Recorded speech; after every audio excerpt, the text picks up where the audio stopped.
Avui presentem la peça del mes corresponent al mes de març dels museus de Sitges. Es tracta de la Majestas Domini de l'església de Santa Maria de Cap d'Aran, que procedeix de Tredòs a la Val d'Aran i que s'atribueix a l'anomenat Cercle del Mestre de Pedret. Es tracta d'una pintura mural al fresc traslladada a llenç amb suport de quadrícula de fusta, com es veu en aquesta fotografia. La Majestas Domini del Museu de Maricel de Sitges prové del conjunt mural romànic que antigament decorava la capella major de l'església de Santa Maria de Cap d'Aran. El seu estudi exemplifica com pocs la complexa història de la descoberta, desmembrament i descontextualització de la pintura romànica catalana durant el segle XX, que sovint ha provocat, com en aquest cas, confusions sobre la provinença o la localització primigènia dels fragments. Jo la meva xerrada la dividiré en dues parts principals. La primera part, que és aquesta, tractaré el tema del conjunt al fragment, és a dir, la desmembració del conjunt de l'església de Santa Maria de Cap d'Aran, i a la segona part faré la reconstrucció de l'espai original, concretament la volta de la Majestas Domini, on parlaré de temes com la filiació estilística i l'autoria de la peça o de l'escenari litúrgic i el significat. Us poso una fotografia del conjunt original d'on prové l'església de Santa Maria de Cap d'Aran, a la Val d'Aran, i també teniu un plànol que està tret d'un article de Manuel Garland, on es veu en un cercle groc on està l'espai original de la col·locació d'aquesta peça i del conjunt pictòric. Afortunadament, en aquest cas, sabent d'on prové la peça prové del conjunt de Santa Maria de Cap d'Aran i concretament de la volta del presbiteri. Com sabeu, la pintura romànica catalana va patir un procés d'arrencament i de venda que estava destinada a l'estranger. Aquí teniu les famoses pintures de Santa Maria de Mur, que actualment es troben al Museum of Fine Arts de Boston, i en el cas de Cap d'Aran la història també és molt semblant perquè és un d'aquests conjunts que també va sortir del país. Jo us poso la fotografia del lloc on hi estava aquest fragment de pintura mural. Actualment a l'església ens trobem aquest retaule barroc que no deixa veure la part interior de l'absis, i aquí podeu veure la part del presbiteri on en aquesta volta es situaria la peça en qüestió que jo estic tratant.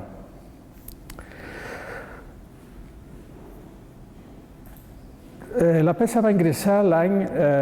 1969 al Museu de Maricel de Sitges a partir del llegat d'un personatge molt important, que és el doctor i col·leccionista Jesús Pérez Rosales,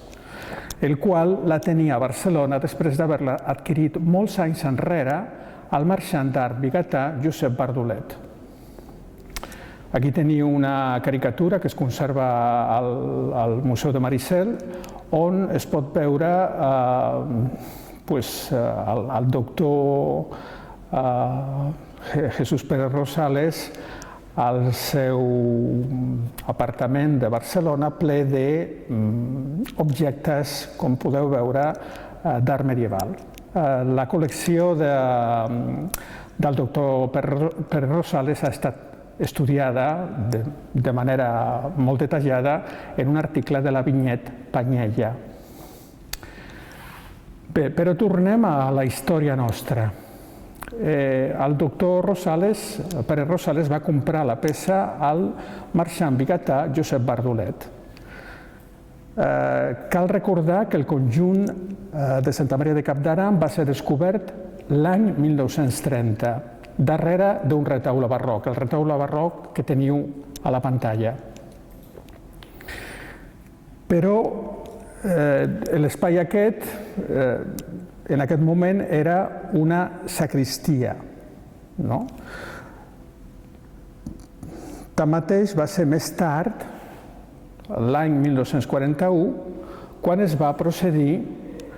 a l'arrencament. Aquí teniu la fotografia ja darrere del retaule, del lloc on estan aquestes tres finestres i el lloc original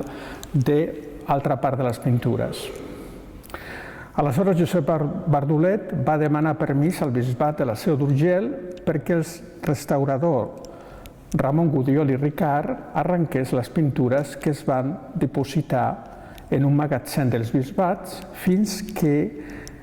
la seva adquisició definitiva per Bardolet l'any 1947. És a dir, va estar un procés típic de marxant d'art, de localitzar unes pintures, convèncer perquè es poguessin arrencar i finalment una adquisició. Us mostro les fotos dels espais originals que vaig visitar fa molts anys, on es poden veure encara restes pictòrics o alguna traça pictòrica. Aquí teniu, per exemple, la closca de l'absis. Ahí teniu la part lateral, on es poden apreciar encara restes de pintura. I crec que també us mostro una mica el resultat. Bé, què va passar? Va passar que un cop aquest fet de la compra per part de Bardolet i de l'arrencament tindrà com conseqüència la fragmentació, venda i dispersió del conjunt en diverses col·leccions particulars i institucions museístiques, així com la confusió entre el lloc de la seva procedència.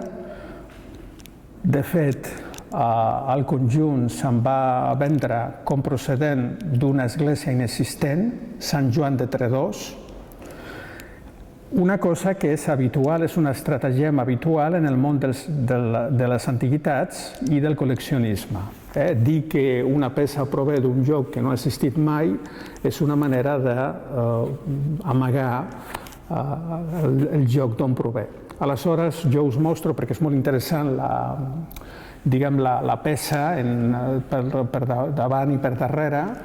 amb tota aquesta mena d'estructura en fusta on es va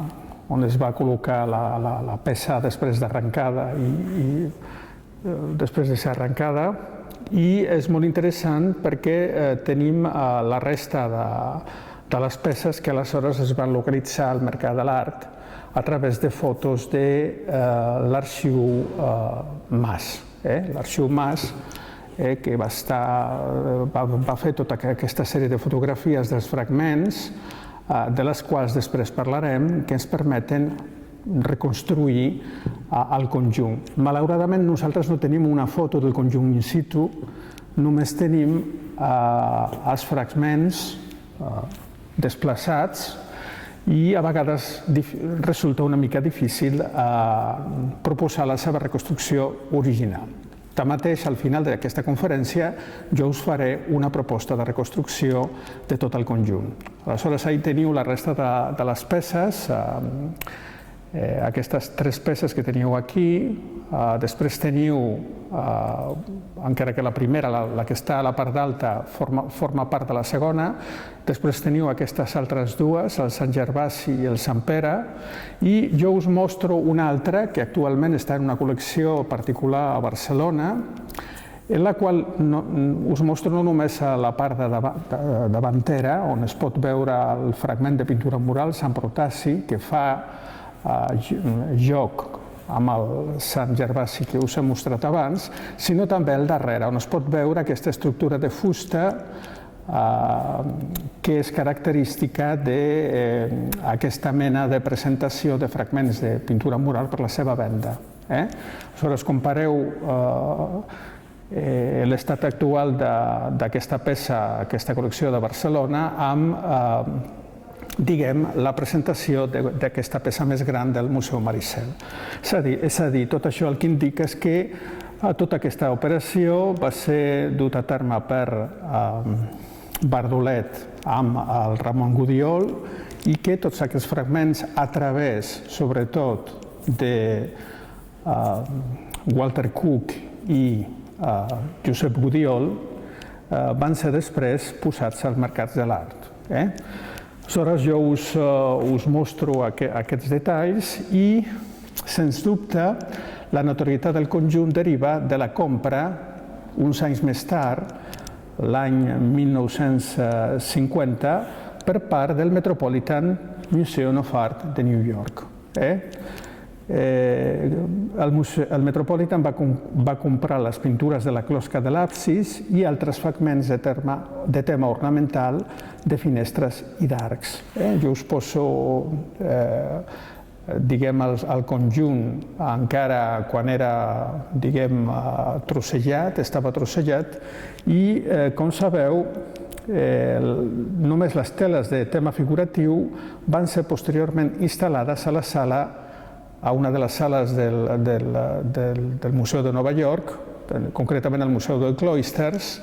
en la denominada Capella de Fuentidueña. La Capella de Fuentidueña que teniu aquí. Aquí les pintures van ser instal·lades l'any 1961 per decorar d'una forma gairebé forçada la concavitat d'un absis d'una església del romànic tardà castellà. I aquí està la gran contradicció de la presentació actual del Metropolitan. El Museu de Cloisters és el que es diu museu d'ambient, és a dir, intenta recrear l'època medieval, una època concreta històrica, i aleshores aquí s'està combinant l'arquitectura original de Fuentidueña, que va ser traslladada l'any 1947 des de la província de Segòvia a Nova York, amb una pintura mural dels Pirineus. És a dir, és posar en el mateix àmbit dues coses que no tenen res a veure. I, de fet, això és molt interessant perquè la instal·lació actual de les pintures de Cap d'Aram presenta una sèrie de desajustos que estan relacionats amb la necessitat de tallar o d'adaptar les pintures murals araneses a la concavitat de l'església de Fuentidueña. Us mostro un detall on es pot veure la instal·lació d'aquestes pintures a Nova York, a The Cloisters, i això és un fet molt interessant que s'ha de subratllar i que deriva precisament d'aquesta compra i venda de les pintures i d'alguna forma desmembració, i és que les pintures van ser presentades tant a publicacions com a la seva exposició a Nova York com procedents de l'església de Sant Joan de Tredòs, és a dir, una església que no existeix. De fet, en una de les visites al Metropolitan jo vaig fer aquesta fotografia, actualment ja està canviada la cartela, però en la cartela es diu encara que procedeix d'aquest lloc de Sant Joan de Tredòs, no de Santa Maria de Capdara. Això és un exemple de la problemàtica al voltant de les pintures. Bé, aquesta seria la primera part en la qual jo us mostro la problemàtica d'aquesta peça del Museu de Maricel, és a dir, un tros de pintura mural arrencada i traspassada a gens i d'alguna forma que va entrar en el mercat de l'art com un objecte, com si fos un quadre, i la problemàtica de la dispersió del conjunt. Però ara toca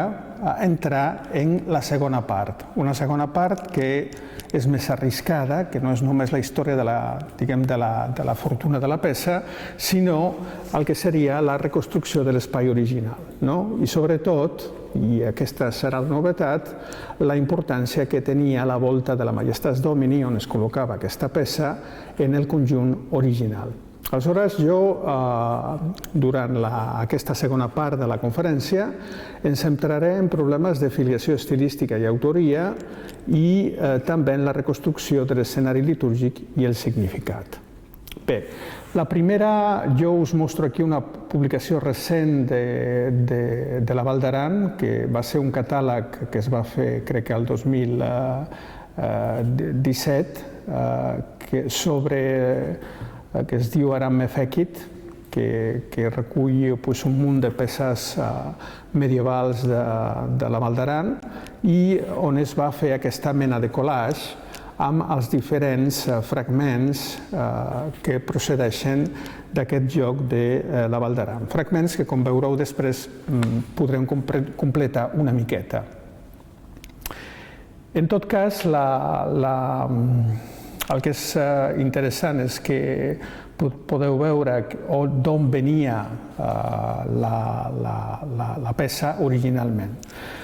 El que m'interessa més és que per la reconstrucció del conjunt de l'absis de Cap d'Aran tenim un punt de referiment important que seria la decoració, el programa que decora l'església de Santa Maria de Cap d'Àneu al Pallars Sobirà, que és de finals del segle XI. M'interessa que enteneu que el conjunt de Cap d'Aran s'articulava en una sèrie de registres, una cosa que és habitual a la pintura romànica catalana, i en el cas de la semivolta de l'absis, de la closca de l'absis, això estava presidit, com en el cas de Santa Maria d'Àneu, per la Majestas Maria, és a dir, Maria entronitzada amb el nen dins d'una màndorla, acompanyada dels Reis Mags, que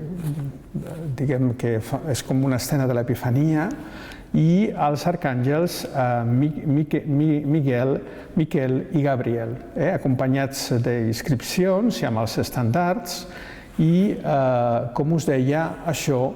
ens permet entendre aquesta relació important entre el conjunt de Cap d'Aran, que té els mateixos elements, els arcàngels evocats, Gabriel i Miquel, els mags oferint ofrenes i la Majestas Domini al centre. Podeu veure que hi ha una concomitància total. De fet, si agafem un trosset, una meitat d'Àneu i una altra meitat de Cap d'Aran, podem fins i tot fer com una mena de composició simètrica, la qual cosa ens indica aquesta filiació o aquesta mena de relació molt estreta que presenten els dos conjunts. Aquesta figuració dels arcàngels evocats és una cosa típica del món català i que es relaciona, com veureu, com programes de la Llombardia, Roma i fins i tot el món bizantí. En tot cas, ells porten unes cartel·les, en el cas de Cap d'Aran és Postulatius, el que postula que subratllen aquesta mena de paper que tenen els arcàngels en la litúrgia, però també com evocats en el cel. Bé, el primer registre seria la closca de l'absis. Hi ha un segon registre que correspon amb la part del recte de l'hemicicle absidal, on estan les tres finestres. I aquí, al costat de la finestra central, que era l'espai més il·luminat, es col·locava possiblement un apostolat. Un apostolat del qual tenim dues peces. La peça de l'esquerra, que estaria a l'esquerra de l'absis, seria aquest Sant Pere, perdoneu, Sant Pau, que... Perdoneu que m'he perdut. A veure...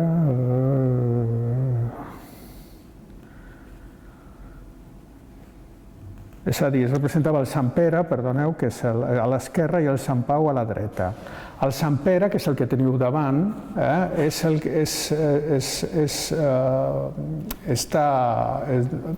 que teniu davant és Sant Pau, és el que està a la col·lecció Antoni Tàpies a Sitges i que, com podeu veure, es pot comparar molt bé amb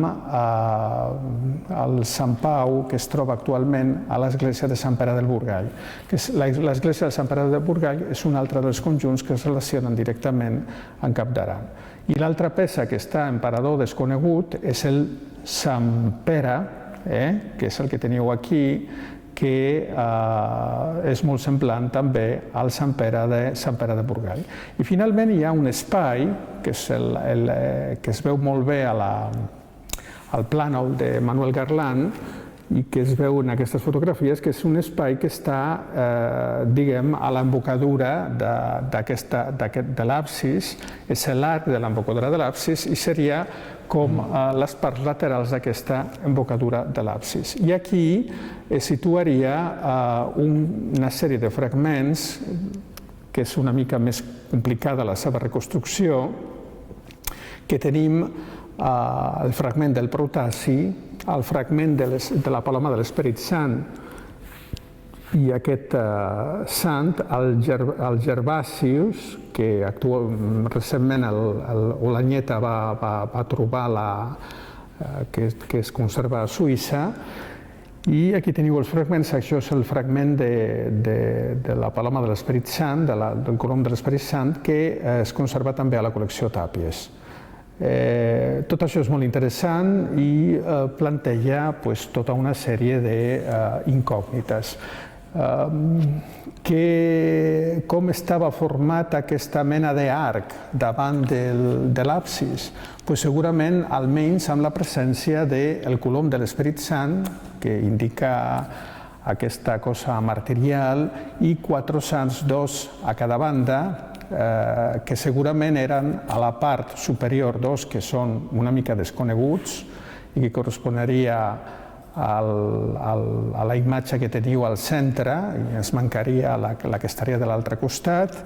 que s'han proposat diverses identificacions i que jo, i aquesta és una novetat, penso que es tractaria possiblement dels sants metges Cosme i Damià. Per què dic això? Perquè els sants Cosme i Damià també eren patrons de Capdaran i nosaltres sabem, a partir d'un article del Velasco, que la capella de l'epístola de Santa Maria de Capdaran estava dedicada als sants Cosme i Damià. I sota estaria Protaci i Gervasi, que són uns sants milanesos que tenen un culte important al sud de França, a Llombardia i a Catalunya. Us poso un conjunt que serveix per imaginar com podria estar conformat aquest arc. Aquí teniu Sant Pere de Sorpe, on en el centre teniu el colom de l'Esperit Sant i als costats tenim una sèrie de santos, entre ells Protaci i Gervasi, que ens donen bastant, diguem, l'articulació, l'estructura que tindria aquest absis. Aleshores, més o menys, i perdoneu abans que no he estat molt fluid en el tema dels sants, aleshores tenim escena de Majestas Maria amb l'Epifania i els arcàngels Miquel i Gabriel, apòstols, d'una banda Sant Pere, de l'altra banda Sant Pau, i finalment un arc, que és com un arc martirial, on estan tota una sèrie de sants que almenys sabem que hi era Gervasi i Protaci, però jo penso que possiblement també hi era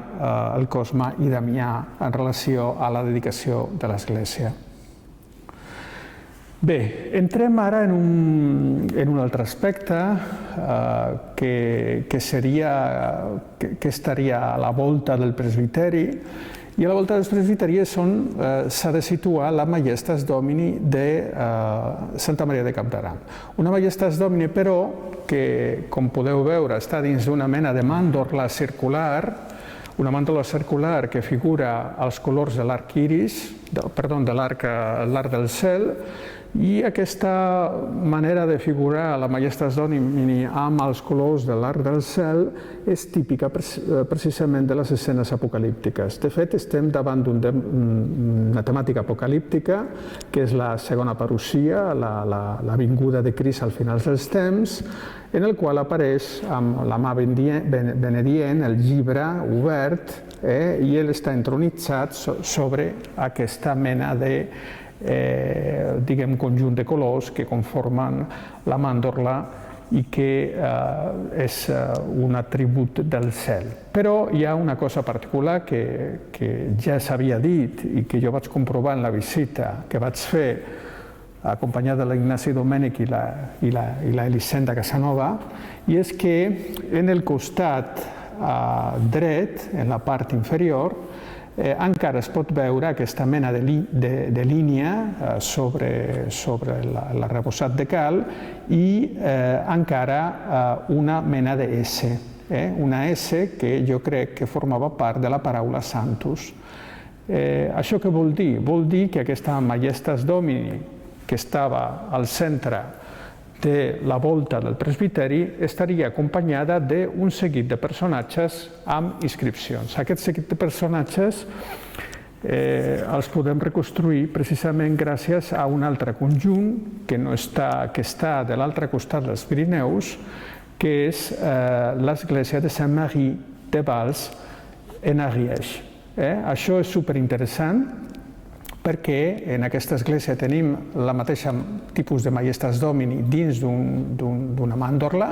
i als costats tenim de forma tangencial, o sigui,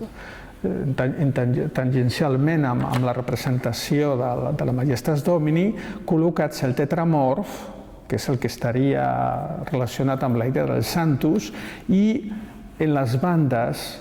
extremes estarien un seguit d'arcàngels, seria com la jerarquia angèlica. Jo crec que originalment això era l'estructura i la temàtica que tenia la volta de Cap d'Aran i jo penso que és una cosa molt interessant. És una cosa molt interessant perquè si mirem el mapa geogràficament i localitzem on posa Baqueira, la zona de Val d'Aran, podeu veure que Valls està relacionada amb aquestes rutes de la Garona que d'alguna forma van contribuir a la relació entre el nord i el sud dels Pirineus. Bé, aquí també volia ressaltar que l'església de Saint-Marie de Vals és una església rupestre que està dedicada a Maria i que a mi això m'interessa molt per entendre com es va conformar l'escenari litúrgic tant a Santa Maria de Vals com a Santa Maria de Cap d'Aran. Aquí he de fer un excursus per dir-vos que la nostra peça i les pintures de Cap d'Aran han estat sempre atribuïdes al anomenat Mestre de Pedret. El Mestre de Pedret és una altra conferència, és una creació que es va conformar al segle passat per atribuir tot un seguit de peces de pintura mural a aquest anomenat mestre i al seu taller i que estaria, segons les antigues teories, encapçalada per el conjunt de Sant Quirze de Pedret. Darrerament, o des de fa dècades, s'ha fet una revisió de la problemàtica del Mestre de Pedret. Ara ja es diu menys Mestre de Pedret o taller de Pedret, es parla millor de círcul de Pedret, que és com menys agressiu, i aquí teniu un mapa d'un seguit de peces que han estat atribuïdes. Al Manac teniu una sèrie de conjunts, com aquest seria l'Espai Pedret, on estaria Àneu, estaria Sant Quirze de Pedret, estaria Àger o estaria Sant Pere de Burgall, i aquí us mostro també Santa Maria d'Àneu o fins i tot Sant Liciers de Cosserans. Normalment es parla d'una cronologia entre finals del segle XI i 1117, que és la consagració de Sant Liciers de Cosserans, però Jo penso que dins d'aquesta personalitat nosaltres tenim diverses mans i concretament la més important per mi no és l'autor de Sant Quirze de Pedret, sinó que és diguem, el taller o la sèrie de pintors que van fer Santa Maria d'Àneu i Sant Pere de Burgal. Jo crec que això és una miqueta al centre, relacionat amb els contes de Pallars i el Pallars Sobirà, i que d'això es va expandir aquesta mena de proposta pictòrica. Jo us mostro alguns detalls una altra vegada del conjunt de Cap d'Aram perquè també ha estat incorporat a aquesta seqüència Pedret, que com jo us dic l'hem de veure una mena com una relació potser entre diversos pintors més que un taller mateix, i l'origen que s'ha volgut donar és sempre mirant a la Llombardia, concretament al conjunt de Sant Vincenzo in Galiano i la tradició llombarda del segle XI, però és veritat que moltes de les claus del que es troba a Catalunya es poden trobar també en conjunts de pintura romana com Sant Lorenzo fuori le mura, que és del primer terç del segle XI. En tot cas, la pintura de Cap d'Aran, si té una filiació clara, és una filiació directa en Santa Maria de Cap d'Àneu, que es data entre finals de 1088 i 1100, o Sant Pere del Burgall, que potser que és més d'inicis del segle XII. És a dir, això seria una miqueta d'on prové el repertori formal, el repertori iconogràfic, però també l'estètica. De fet, l'estètica de Cap d'Aran, en aquest tipus de fons blaus, molt fosc, s'ha de relacionar amb el que es troba a Sant Pere de Burgall i al Pallars Sobirà. Aquesta relació temàtica, formal, de repertori, de colors, no ha de ser estrictament diguem el mateix mestre, perquè jo crec que en el conjunt de Cap d'Aran hi ha una petita davallada de qualitat en relació als conjunts d'Àneu i Burgal, que són per a mi els conjunts més aconseguits de tota aquesta mena de proposta pictòrica. I per últim, que és la part més novedosa o la part que té més aportacions de la meva xerrada i la que dona, diguem, una vàlua afegida a la peça dels museus de Sitges, és el problema de l'escenari litúrgic i el significat, el que jo anomeno la topografia mariana. Bé, el que és més important per mi de la col·locació d'aquestes pintures no és tant la col·locació en parets, que més o menys repeteix la mateixa fórmula que la resta de la pintura mural catalana, sinó la topografia sagrada on s'ha conformat el programa. De fet, com podeu veure, l'absis de l'església de Cap d'Aran està alçada sobre un pòdium d'uns 80 centímetres que permet la baixada a una cripta cova on sabem que fins l'any 1936 hi havia una imatge romànica de la Verge, una imatge que té una llegenda que no explicaré, però que el que ens està parlant d'una cripta cova dedicada a Maria, que d'alguna forma és el cor o el nucli del culte en aquesta església. De fet, us poso una secció on es veu molt bé aquesta topografia sagrada, que és la localització d'aquesta cripta, i sobre la cripta diguem, el lloc que s'ha decorat amb aquestes pintures, i aquí podeu veure un detall que seria l'entrada a la cripta antiga i el lloc on hi seria la talla mariana. A mi m'interessa molt ressaltar que probablement això el que ens està conformant és un espai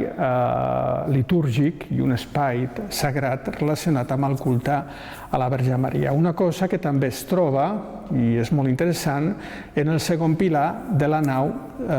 central, a la banda nord de la nau central, on tenim un pilar on es representa també una Maria, en aquest sentit tipus odegítria, una Maria que, si ens fixem, conserva aquestes greques, que correspon una mica a l'estil de la pintura de l'absis, i també aquí està repintada, possiblement a finals del segle XII, però en la part inferior es veu encara, aquí la teniu en la part central, que és el mateix tipus de pintura que l'absis de Cap d'Arany o que l'absis d'Àneu. Què vull dir amb tot això? Vull dir que el conjunt pictòric és un conjunt unitari que va voler fer una decoració total de l'església. Una decoració total en el sentit que va ser una decoració de l'altar, però també una decoració del segon pilar nord de la nau, possiblement on hi havia també un altar dedicat a la Verge Maria, que després va ser repintat a finals del segle XII. Però com s'ha conformat aquest espai litúrgic? Això és una cosa que mai s'ha explorat, com s'ha conformat aquesta topografia litúrgica. Per mi és molt clar, i s'ha d'anar a la història de la construcció de l'església. La història de la construcció de l'església ha estat estudiada per Emmanuel Garland, i Emmanuel Garland té molt clar que l'absis central, que teniu aquí a la fotografia, i formava part de la primera església, una església del segle XI, una església del segle XI que segurament tenia una extensió més curta, possiblement arribava fins al segon pilar. És a dir, estem que originalment hi havia la cripta, l'altar, l'absis i aquest espai que arribava fins al segon tram. Això seria una miqueta la conformació de l'altar original. I és a finals del segle XII, possiblement XI, inicis del segle XII, quan es va perllongar aquesta nau i es van afegir les naus laterals i els absis laterals. Com podeu veure aquí, els absis laterals ja tenen una mena d'escultura i això va conformar una altra dimensió a l'edifici de tipus basilical. Però la cosa més interessant és que en aquesta ampliació, que és molt important per la datació de les pintures, es va decidir continuar amb aquest culte marià i subratllar a través de la decoració el culte marià. De fet, sobre la volta de l'absis tenim aquesta escena amb la Majestas Maria, que és com subratllar la dedicació mariana de la cripta i de l'altar major en relació amb aquesta església primigènia del segle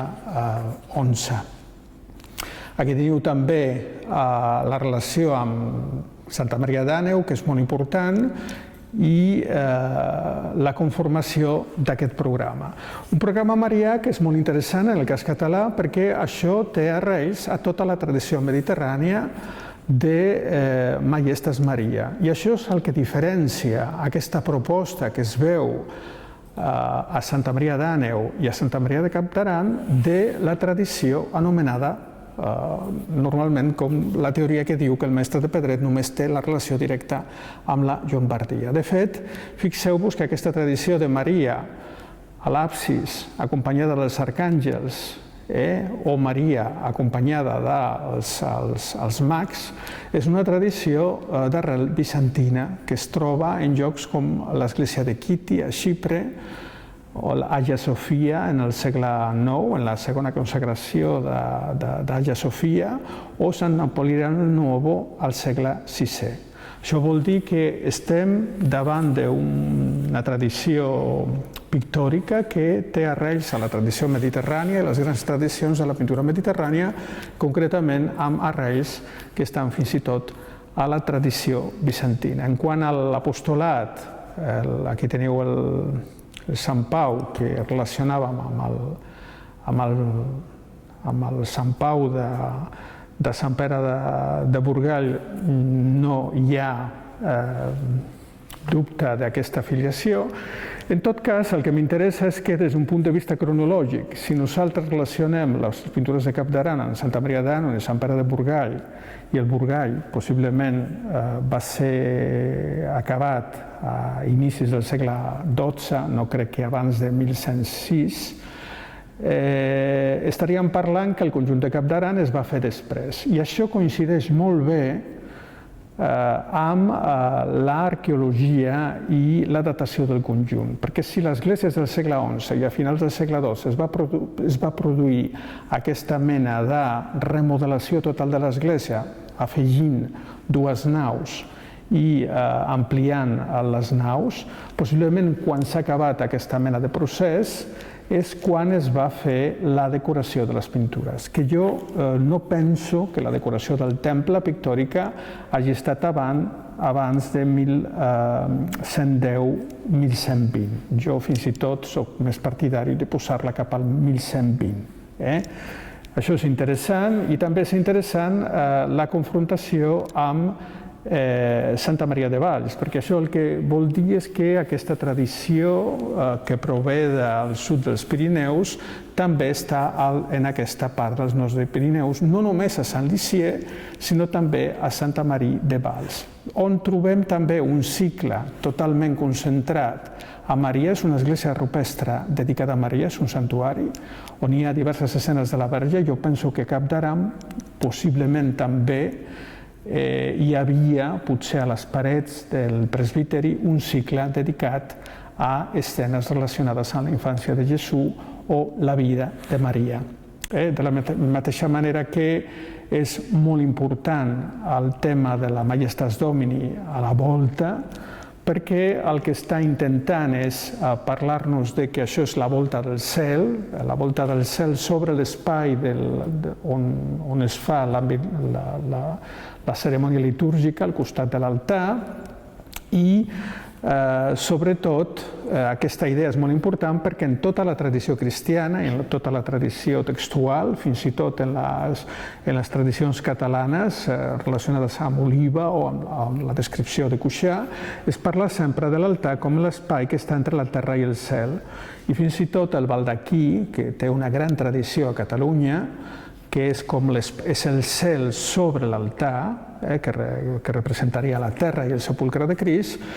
sempre està decorat amb escenes relacionades amb la Majestas Domini, com en aquest cas. Seria com una macroarquitectura derivada d'una microarquitectura.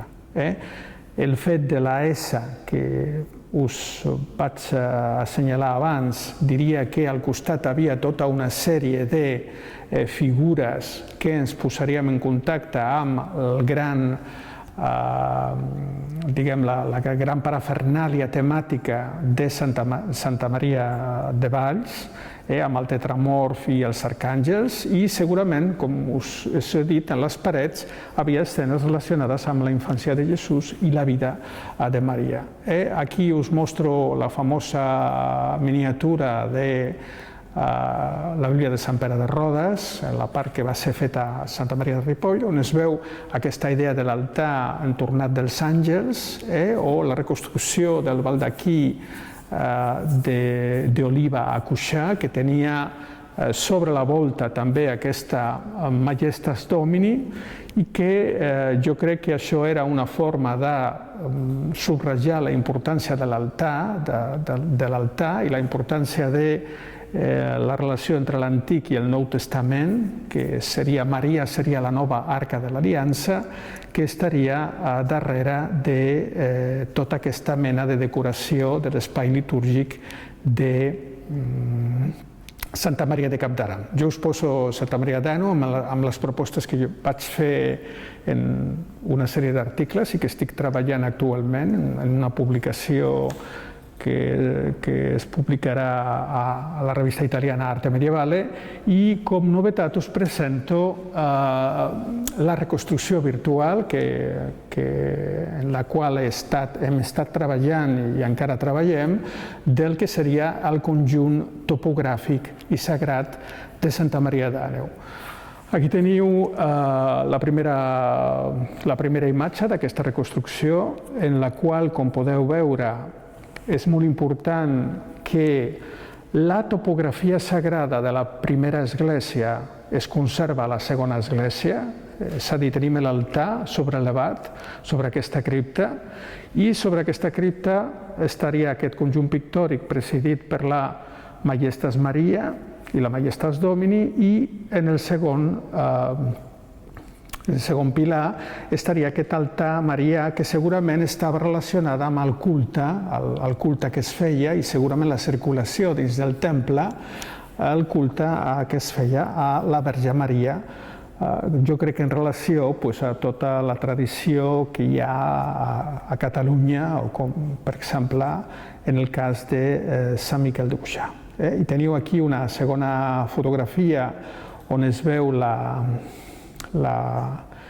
una imatge més propera del que seria l'altar original, amb la volta presidida per la Majestas Domini, que estaria després entornada del tetramorf i dels arcàngels. I penseu també en aquest arc de l'absis, on estaria el colom de l'Esperit Sant, i aquestes dues línies de sants, que ben podrien ser tres, en la qual jo us proposo com novetat que podria estar Sant Cosme i Damià en relació amb la dedicació de l'absis de l'epístola, i, com sabeu, Protasi i Gervasi. Us poso l'última imatge d'aquesta reconstrucció, en la qual, com us dic, estem treballant amb el Zoilo Perrino,